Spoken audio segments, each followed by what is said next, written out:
Good evening. So first of all, I would like to thank Ageless Legal for providing this grand opportunity to become a part in this National Student Lecture Series. So today I am going to deliver my short speech on the topic formation of a valid contract under Indian Contract Act 1872. So contract basically means an agreement which is enforceable by law. Indian Contract Act 1872 defines the term contract.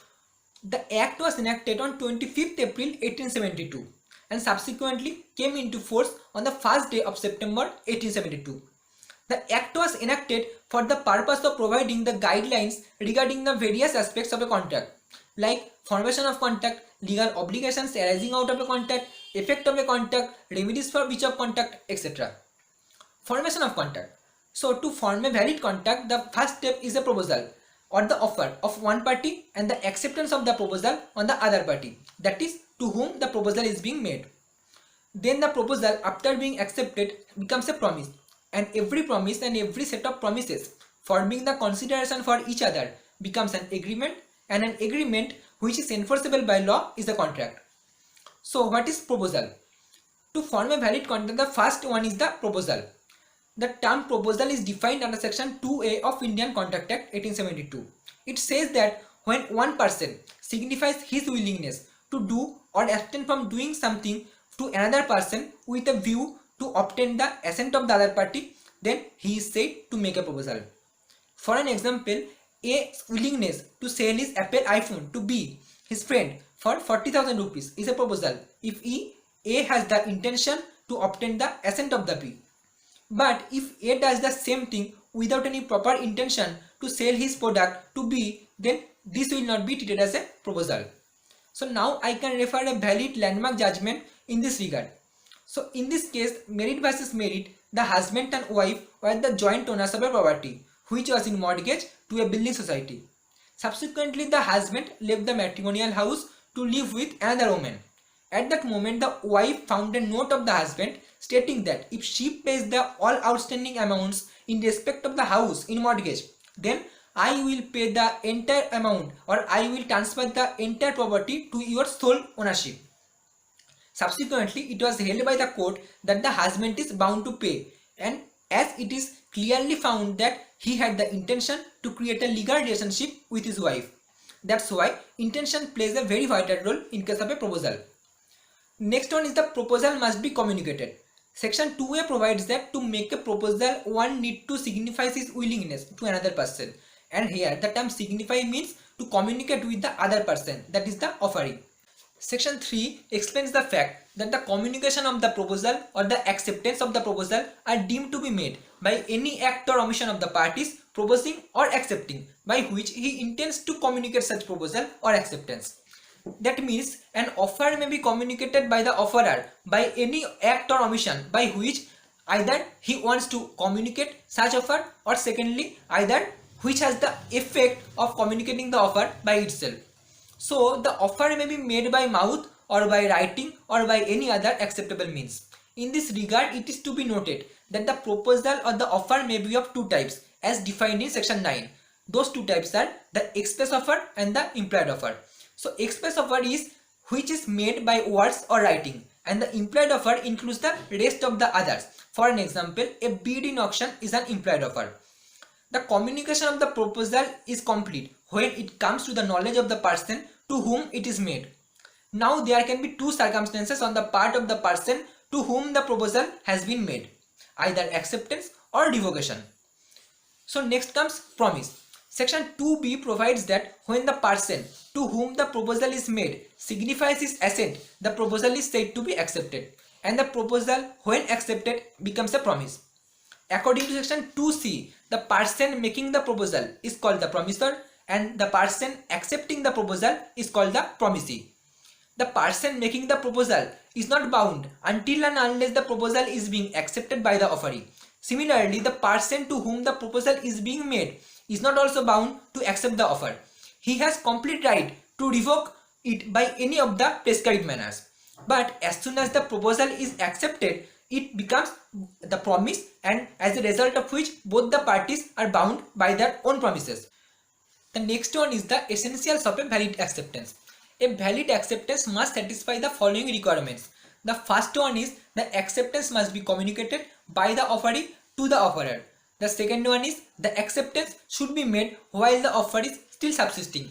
The third one is the acceptance should be absolute and unqualified. So if the offeree accepts the proposal by any of the prescribed manner, then it will be treated as a valid promise.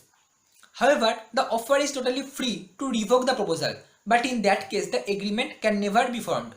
According to section 5, a proposal as well as an acceptance may be revoked at any time before the communication of its acceptance but not afterwards. So now I can discuss about various modes of revocation. Mainly there are 4 modes by which a proposal may be revoked. First of all, by notice of revocation. Secondly, by lapse of time if the time is prescribed, and if there is no prescribed time, then during such reasonable time. The third one is by failure to fulfill a condition precedent, and the fourth one is by the death or the insanity of the offerer. But if once the proposal is revoked, it can never constitute a valid agreement. So what is agreement? Section 2E of Indian Contract Act clearly says that every promise and every set of promises forming the consideration for each other is an agreement, and an agreement enforceable by law is a contract as mentioned in section 2H. In this regard, section 10 deals with what agreements are contract. It says all agreements are contract if they are made by free consent of the parties competent to the contract, by lawful consideration and with a lawful object, and are not hereby expressly declared to be void. That means it clearly upholds 4 essentials of a valid contract. The first one is the capacity to the contract. The second one is the consideration. The third one is the free consent, and the fourth one is legality of object. So the first one is capacity to the contract. Section 11 of Indian Contract Act says that a person is competent to contract who has attained the age of majority, that is 18 years. Secondly, who is of sound mind. And thirdly, who is not disqualified by any law to enter into an agreement. So these are the parties who are competent to enter into a valid consideration or a valid contract. The next one is consideration. So present of a consideration is one of the most vital essential of a valid contract. Subject to the general exceptions, the general rule is that an agreement without consideration is void in India. Consideration is defined under section 2D of this act, which determines the following factors: the consideration to be given at the desire of the promisor. Secondly, the consideration to be given by the promisee or any other person. Thirdly, the consideration may be past, present as well as future. A consideration doesn't need to be adequate. It is even clarified by the honorable courts in various landmark judgment. However, there are few exceptions to the general law when a contract can become valid even without the considerations. These criteria are: first of all, the promise due to natural love and affection. But in this case, the agreement must be written and registered. It is mentioned in section 25 subsection 1.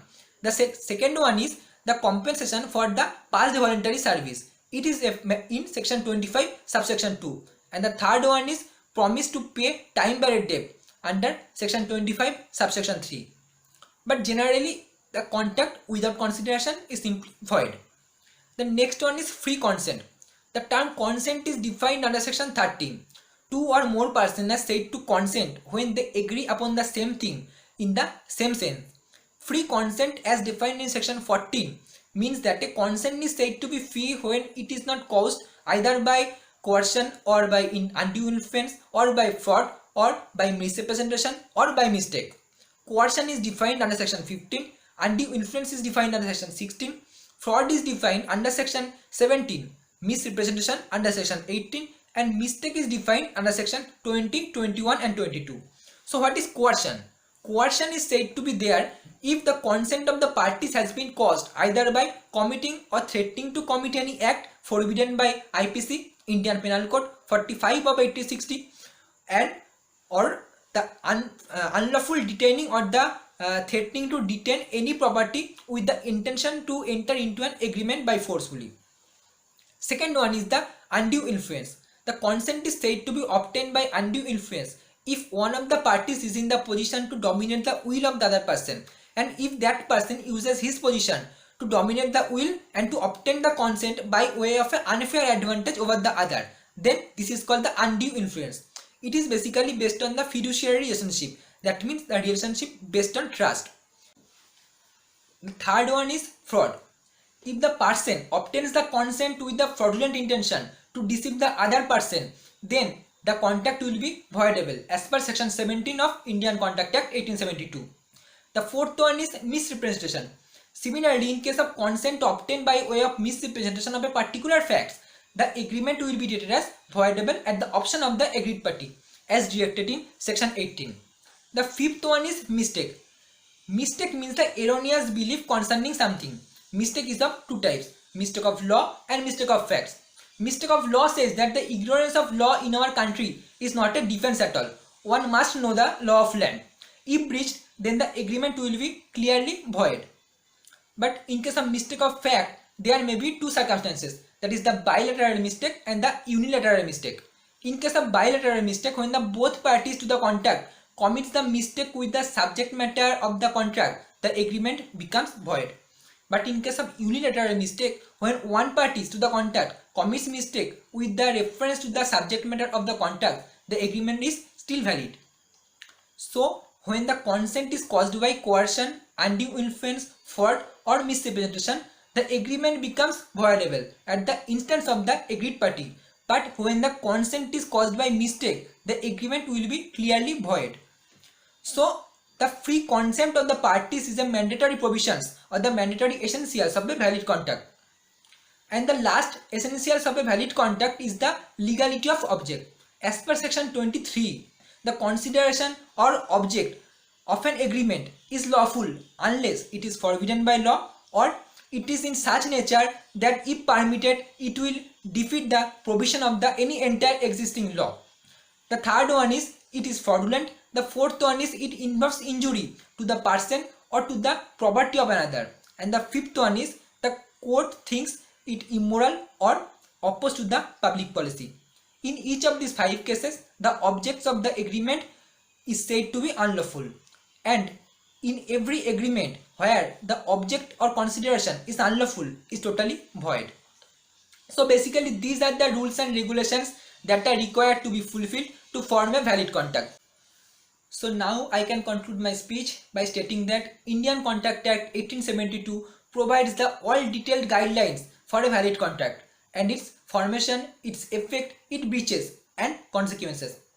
These all above mentioned essentials must be fulfilled to form a valid contract, and non-fulfillment of any of the mandatory provisions can make the contract as void or voidable. That's why starting from proposal to a legal contract, each of the provisions must be fulfilled by both the parties to the contract as prescribed in this act, or else the contract may be treated as void or voidable. Thank you so much.